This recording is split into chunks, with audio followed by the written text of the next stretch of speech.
This is Prime Minister Benjamin Netanyahu's first press conference in over 5 months. It was delivered in Hebrew and lasted more than 53 minutes. What you're about to hear is a comprehensive English version. If you don't speak Hebrew but want to know exactly what Israel's leaders said, this is for you. Nothing important was left out, everything essential was preserved. This is Netanyahu's message, clear, complete, and unfiltered.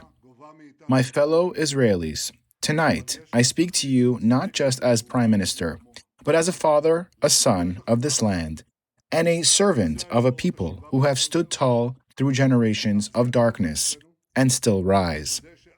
This war has cost us dearly. We've buried our finest, sons who ran into fire, daughters who defended their homes, reservists who dropped everything to protect strangers, families shattered, communities mourning.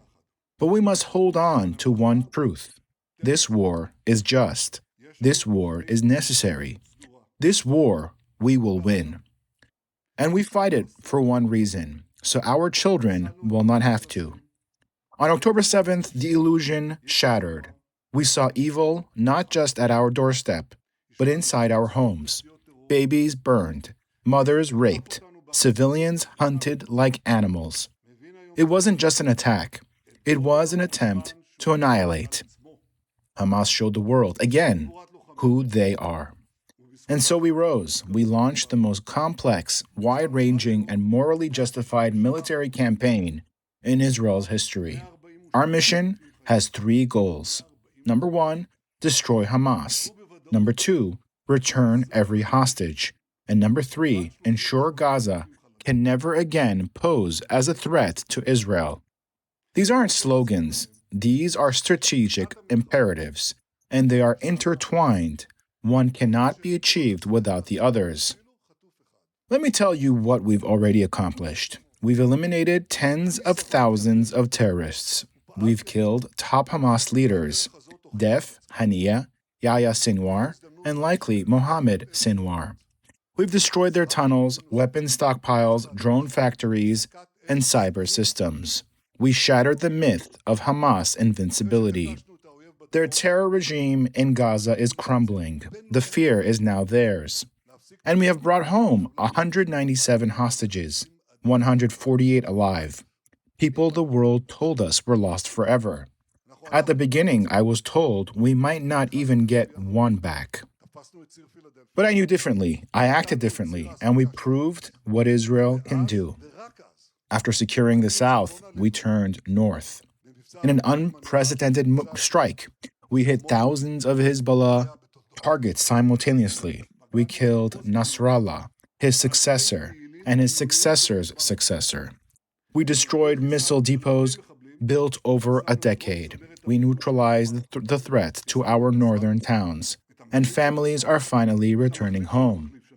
And we didn't stop there. In Syria, the Assad regime collapsed under pressure. In Yemen, the Houthis were crushed.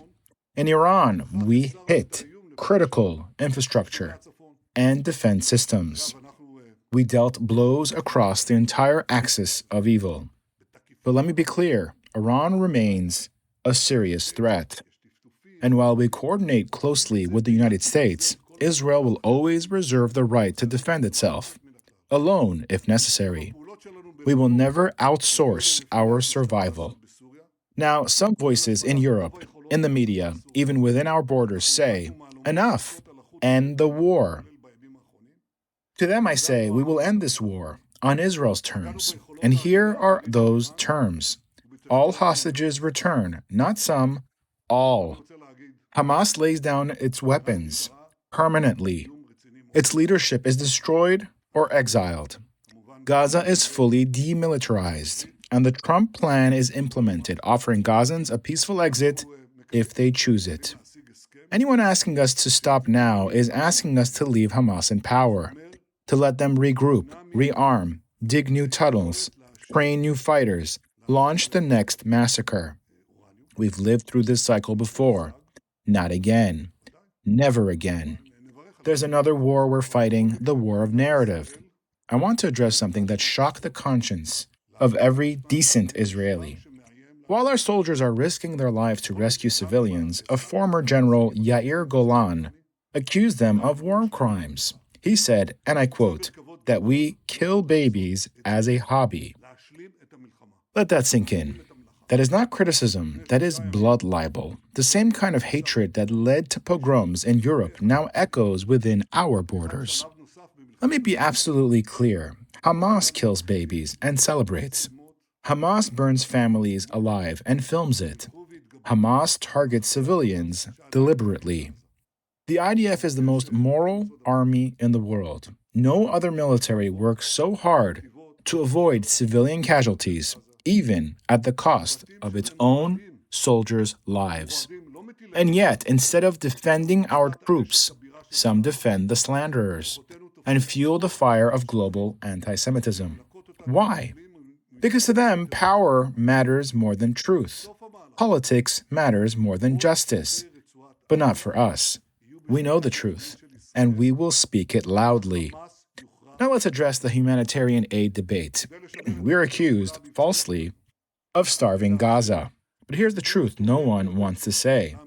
Hamas steals the aid, they loot it, sell it, and fund their war machine with the profits.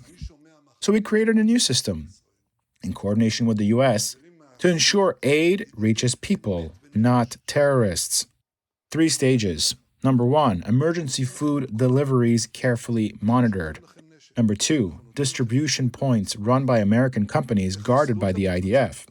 And number 3, a sterile zone in southern Gaza free from Hamas, where civilians can receive aid safely. We feed the people, we starve the terrorists, and we keep fighting. Because this isn't just a military campaign, it's a moral one. But what do we hear from Europe? Sanctions, not on Hamas, but on Israel. Condemnation, not of terrorists, but of our citizens defending themselves. Recognition, not of Jewish suffering, but of a Palestinian state after the October 7th massacre. Let me remind the world, Gaza was a Palestinian state. It was called Hamastan. And we saw what that produced: rocket fire, terror tunnels, kidnappings, and genocide. Recognizing a state for Hamas after this war would be the ultimate reward for terror. Israel will not be a party to that. And we will not apologize for defending ourselves. To our reservists, you are the spine of this country. You've left jobs, families, education, everything to protect strangers. You've stood between Israel and annihilation. You've held the line.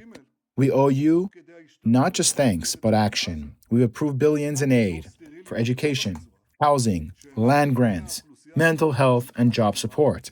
And more is coming. Because if you gave everything for us, we must give everything for you. So yes, the pressure is real. The noise is loud. The media spins endlessly. The world condemns selectively. But we are unmoved. We are not here to win applause. We are here to win victory.